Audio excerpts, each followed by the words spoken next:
Halo, selamat pagi teman-teman Sobat Beauty dimanapun kalian berada. Saya Gilbert Sebastian Evantiano dari 12 TAB 2 ingin menjelaskan tentang periodical service PS500 di unit forklift Toyota. Saat ini saya sedang berada di SMK Negeri 1 Semarang, yaitu di sekolahan saya. Tonton videonya sampai akhir ya, jangan sampai ketinggalan. Pada pagi ini saya menggunakan APD lengkap sesuai dengan ketentuan atau SOP yang berlaku di sekolah kita, di sekolah saya, yaitu menggunakan ini bernama helm safety berwarna kuning. Ini helm safety disediakan oleh sekolah. Kemudian saya menggunakan sunglass atau kacamata sebagai pelindung mata jikalau ada benda atau sekrup atau mur yang loncat ke mata tidak langsung mengenai mata dan tidak bisa melukai mata karena terlindung oleh kacamata tersebut. Kemudian di tangan saya ini menggunakan sarung tangan atau glove. Fungsinya ketika tangan kita kotor atau kita sedang memegang barang yang kasar, tidak langsung melukai tangan maupun mengotori tangan, dan kelebihannya membuat tangan menjadi lebih bersih, dan ini bisa sekali pakai atau bisa bahkan dicuci setelah digunakan untuk praktek PS500 yang akan kita lakukan. Kemudian saya menggunakan baju yang berwarna kuning yang kelihatan di saat gelap maupun terang, dan di sini ada spotlight atau mata kucing yang berfungsi untuk memantulkan sinar ketika kesorot oleh lampu pada saat malam hari maupun siang hari. Kemudian saya menggunakan celana jeans yang sesuai dengan SOP, yaitu berwarna biru jeans panjang untuk melindungi kaki, dan saya menggunakan sepatu safety yang pada ujung sepatu ini ada pengamannya, berfungsi jika kita tertimpa barang yang keras ataupun kita jatuh tidak langsung melukai kaki. Jadi langkah pertama kita akan mengecek engine starter dan abnormal noise, apakah ada bunyi lain atau bising lain pas posisi akan dinyalakan mesinnya. Yuk kita nyalakan.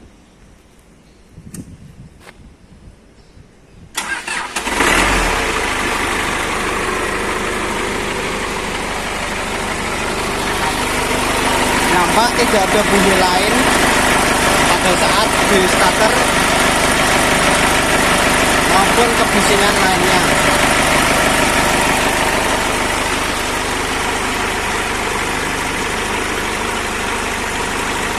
Kita coba gas.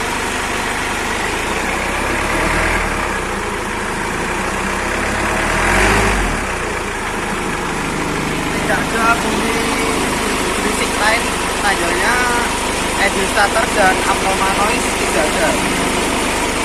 Kita akan mengecek exhaust color and exhaust sound. Mari kita nyalakan mesinnya kembali.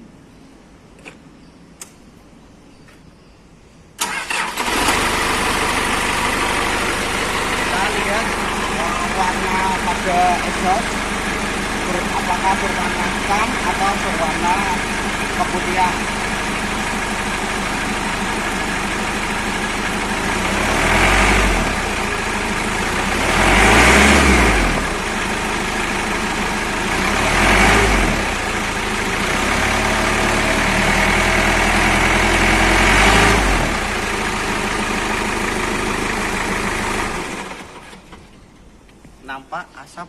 berwarna putih.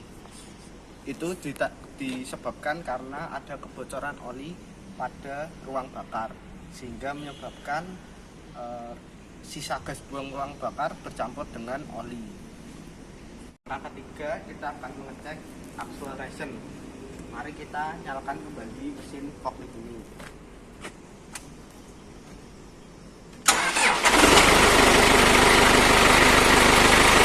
Kita akan lihat apakah RPM dengan cepat naik atau turun.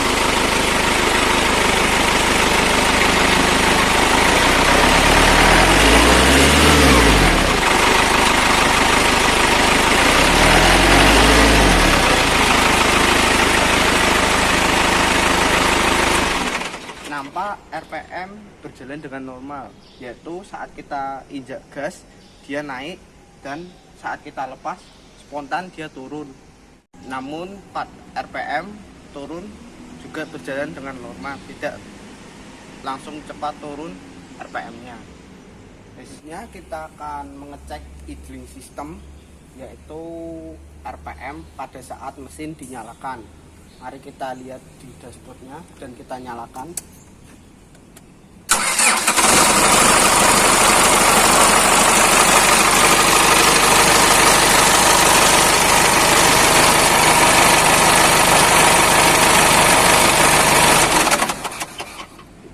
Nampak di dashboard atau speedometer itu pecah-pecah dan kita tidak bisa melihat berapa RPM saat mesin dihidupkan, sehingga solusinya perlu mengganti speedometer agar bisa melihat idling sistemnya atau RPM pada saat mesin dinyalakan. Selanjutnya kita akan mengecek tegangan baterai atau aki menggunakan alat bernama multimeter. Mari kita simak berikut.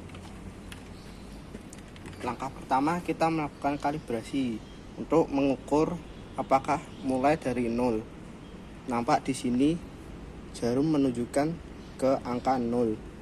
Selanjutnya kita geser pada arus DCV 50 karena aki pada normalnya 12 volt, maka kita menggunakan pengukuran 50 volt. Selanjutnya kita taruh probe warna hitam ke negatif pada aki, kemudian probe warna merah kita letakkan pada positif di aki. Mari kita tempelkan.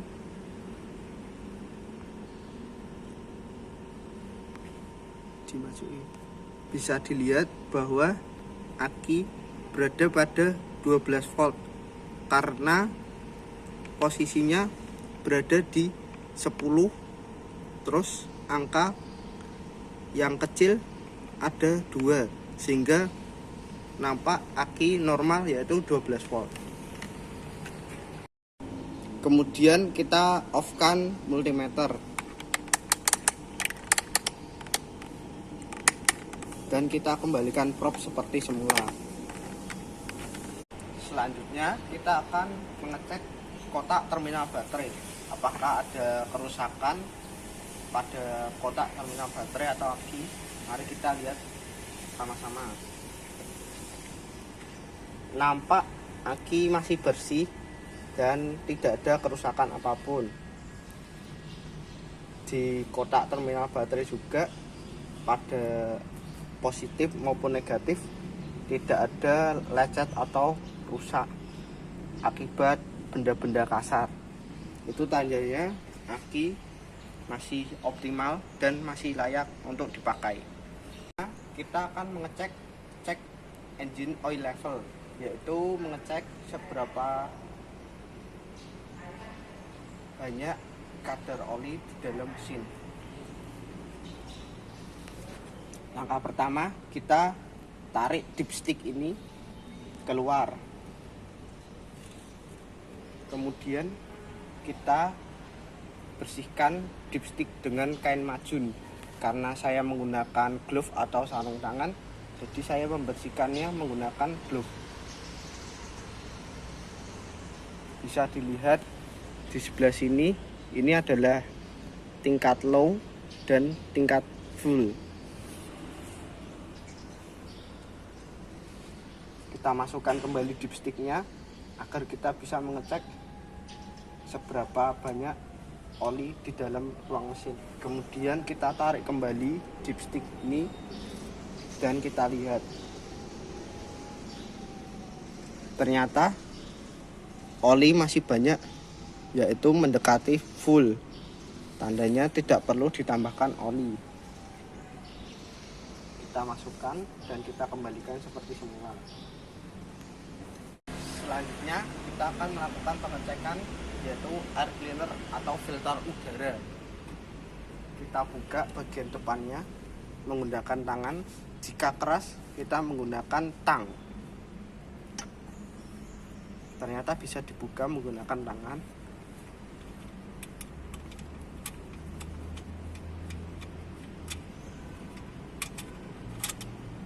Kemudian kita taruh penguncinya pada dasar atau ground di forklift. Kemudian kita putar keluar air cleaner ini. Kita lihat bahwa secara fisik mata air cleaner atau filter udara masih terlihat bersih, namun ada sedikit penyokan di bagian sela-sela air cleaner ini. Namun ini masih layak pakai karena masih bersih. Kemudian kita masukkan atau kita kembalikan ke posisi semula. Nah, kita putar hingga kencang, lalu kita masukkan pengunci air cleaner.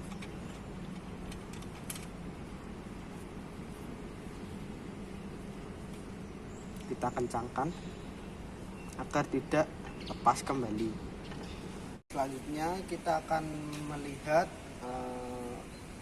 oil pada clutch atau kopling. Nampak di sini di antara atas lower, namun tidak sampai ke tengah-tengah bagian mendekati upper. Ini tandanya perlu ditambahkan oli untuk kopling agar kopling berjalan dengan maksimal. Kemudian kita melihat abnormal noise pada clutch, ada tuas koplingnya, tidak ada bunyi atau kebocoran oli. Nampaknya di sini tidak ada bunyi dan tidak ada kebocoran, menandakan bahwa oil leakage pada kopling tidak ada. Kita akan mengecek level oil hidrolik atau oli hidrolik, sama seperti oli mesin, cek oil level, yaitu kalau di oil mesin kita menggunakan dipstick, ini menggunakan tutupnya karena di tutup oli hidrolik ini terdapat stick yang fungsinya sama seperti dipstick untuk mengecek seberapa banyak oli hidrolik di dalam tangki hidrolik. Kita bersihkan menggunakan kain majun atau sarung tangan bisa. Kemudian kita masukkan kembali untuk oli hidrolik tersebut. Kita buka.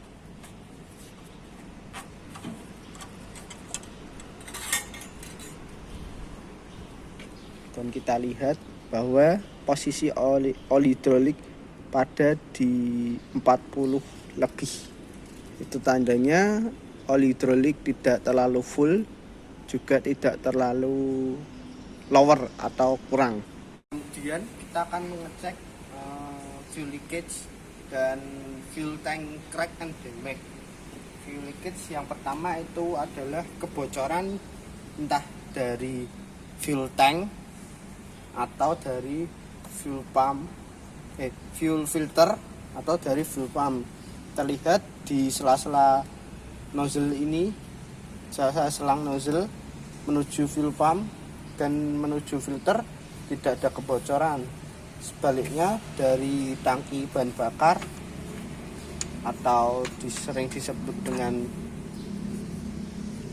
fuel tank tidak ada kebocoran maupun kerusakan di fuel tank tersebut. Kemudian kita lihat bagian bawah dari fuel tank, tidak ada bocor ataupun kerusakan disebabkan karena lecet-lecet.